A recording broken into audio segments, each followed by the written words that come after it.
trying something a little different for the very first time, and I told you that I was going to cook a branzino fish. And you asked me to show you how to do it, or to show you what I'm doing, and so that's what this video is about. First of all, I have prepared my entire meal so that I'm not running around the kitchen. And I've done my salad, my asparagus, my pasta is going to be cooking at the same time as the fish, and I have a leftover sauce from mussels that I had made yesterday, and I might just scoop some of that sauce and put it on top of the fish. So everything is ready and in front of me that I need. So this is what I have done. Okay, now to put lemon slices on top, but that's my fish. Okay, I got this at my fish market, and the fishmonger cut the head off and the fins for me, but he did not debone it because I said I wanted to cook it whole. And if you debone it, you can't cook it whole.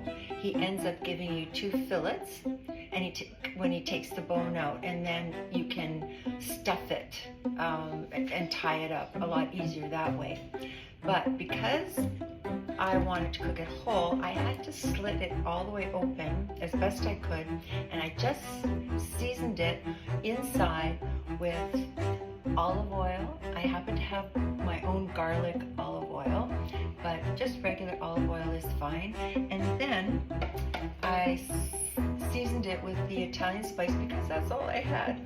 And I'm sure there's enough salt in there, and oregano and basil and all those beautiful dry ingredients that makes this spice really universal for so many dishes that I use. And oh yes, and I crushed some garlic. So I have my garlic, and I have my lemon slices, and everything is evenly spread out inside. And then on the outside of the fish, okay, you can't see it, but on the outside I also basted it with olive oil, salt, and pepper.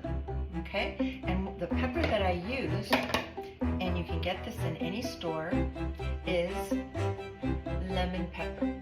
Okay, so you get a little bit of that lemon as well on the fish. So this has been sitting for a little bit, so I do have to get it on the barbecue. Now I am going to put it on the barbecue, and because I don't want the smell of fish in my house, but you can do it on a pan and a grill if you like. But from what I read, the grill has to be hot, and you only cook it for 9 minutes. So it's like maybe 4 minutes on one side, 4 minutes on the other, and then you have a look on the inside of the fish. So you see this part, okay, you see how it's cooked. So when it turns white and it looks so nice and flaky, then you take it off and then you let it sit. You don't open it up right away, you let it sit, because you want the juices and flavors to all, blend and gel in there. Otherwise, just like meat, I believe it will go dry. Okay, so that is my fish. And so what I also did was I had fresh asparagus, okay? And of course you chop them, and then all I did was take the same garlic olive oil. You can use plain if you like, you can use oregano olive oil. There's so many different flavors of olive oil out there. And I just poured a little bit on there, mixed it up really good till it was all coated. And again, Italian seasoning, sprinkled it, and crushed garlic. I didn't salt it because this is full of salt, and I did do a pepper grinder, a little bit of pepper on there. And that's all you need. You just toss it all up and put it in the dish. And this is going to go on the grill as well, because it's not going to take more than 9 minutes to cook this. So this is 9 minutes, this is about 9 minutes, and with this, I have also prepared orzo, okay? And orzo is that fine, tiny little pasta. And what I do is I boil maybe about a cup of this in 2 cups of bouillon, chicken bouillon or chicken broth. and it gives it a really nice flavor. And also, I throw in a couple of sliced garlic in there just to give it some more flavor. And you got to make sure you salt the water, otherwise it's just not going to taste that great. Okay, and you can just put a little bit of salt at a time. Stick your finger, stir it up. Stick your finger in there and taste the broth. And if it tastes a little salty, then just stop. It's good enough. Now, one of my tricks is that I use those little cubes of bouillon that are already prepared. You take them out, and I only use half. Otherwise, it will be way too salty. And that gives you your salt, and it gives you your flavor. But if you don't have a bouillon and you have broth instead, then like the liquid one, then you have to salt it yourself. Okay, and that's how you do it. Okay, so in addition to that, our meal, I have made a fresh salad. Okay, so all the goodies that I had in the fridge, there's cucumber, red onion, tomato, olives, snap peas that I've sliced, and we have cheese on top, feta cheese. Gives it a nice little flavor. And what else did I put in there? Oh, red peppers, chopped red peppers, and sliced radishes. All very healthy food. Now, I did come across a really cool dressing that reminds me of my childhood when my grandmother and my mama would make salads, and they would make it from scratch. But now I found it in a bottle, and it is called garlic and dill dressing, and it's the garlic box. From field to fork. Anyway, I found it in the store. You might find this in Whole Foods or any of these gourmet shops, but this is what I got. Okay? Sometimes you find them in appliance stores where you get all your cooking stuff. They sell these type of products. This is amazing. It's really fresh with fresh dill and flavor, and it just reminds me of such a clean salad. Okay? So this is my mussel sauce. We had mussels last night, and this is what's left over. And sometimes you might see this in Italian restaurants where you get your nice branzino fillet, and then they take a spoonful or a quarter cup and they just kind of drizzle it across the fish. And so that's what I'm going to do with mine tonight, because this sauce turned out pretty good. Oh, and the other thing that I forgot was I stuffed this fish with sage, fresh sage. Okay? Forgot to tell you that. Only because I did not have oregano. I do have basil, but I forgot to put it in there. And not a lot. If the spine is still in there, you really can't get a lot of anything in there. So that's why I think a lot of the recipes just say put lemon and like a sprig of thyme or cilantro or parsley. So I think the next time I'm just going to ask them to fillet it, and then I'll stuff it really nice and then just tie it up, and you have like almost like a sandwich packed with 2 fillets. Anyway, so this is what I'm going to do. So I'm going to cut the feet. I'm going to go outside and I'm going to put this on the barbecue. And then after I've grilled it, I'll bring it back. And by then the rice will be done. The asparagus will be grilled with it. And I'll be ready to plate.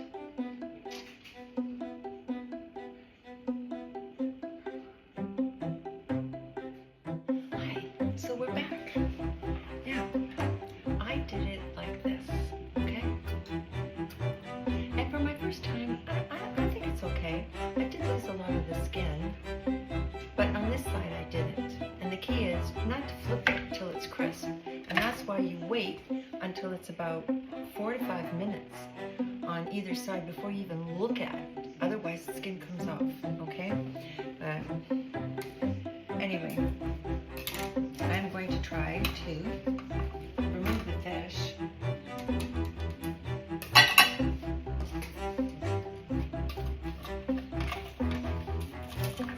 Okay. Get rid of this.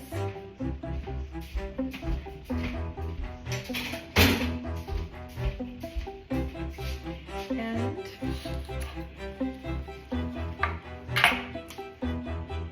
I'm going to cut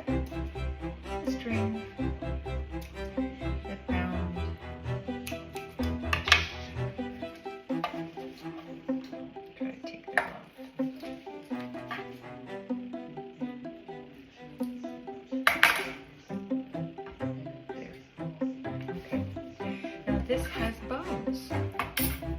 And I have to get the bones out.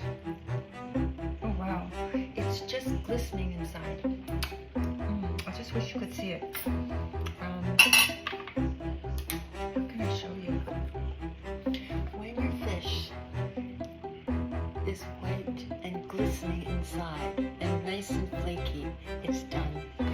And you really shouldn't disturb it for a good 4 minutes after you take it off the heat, because you want all the juices to stay inside. I gotta get a knife.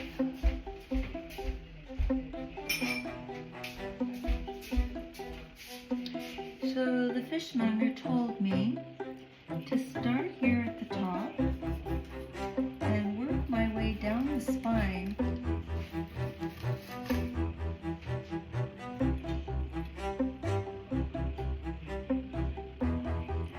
and cut the fillet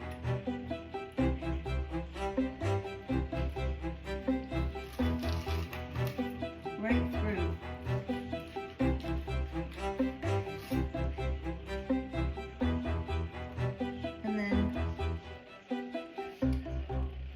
Open the fillet up, okay? You see all these little goodies in here, okay? All right, I'm taking that out. Then, lift this, right here at the top of the head. Oh, I want you to see this. Take this bone and just, there you go.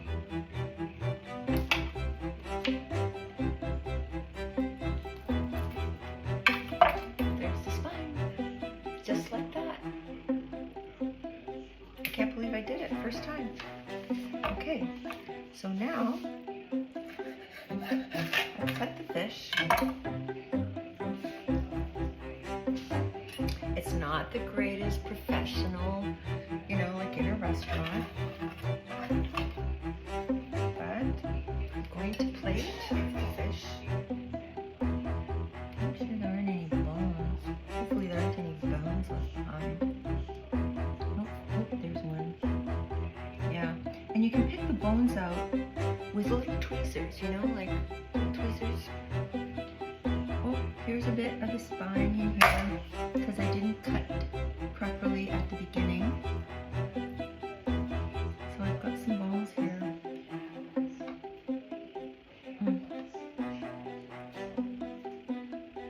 You don't want to serve anything with bones. It gets caught in your throat and you end up in the ER with a scope down your throat trying to pick it out. Okay, I think I got it. So, next, you grab some asparagus and you grab, my orzo.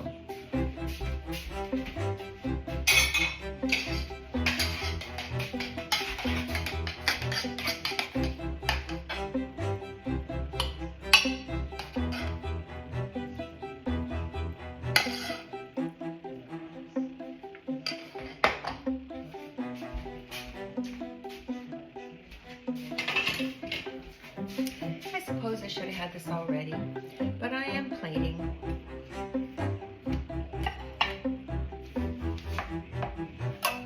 See this? There's the fish, there's the orzo, there's the asparagus, and there's the sauce. Now, I don't know if Taco wants, I think he probably wants some of this on his fish. Just for some moisture.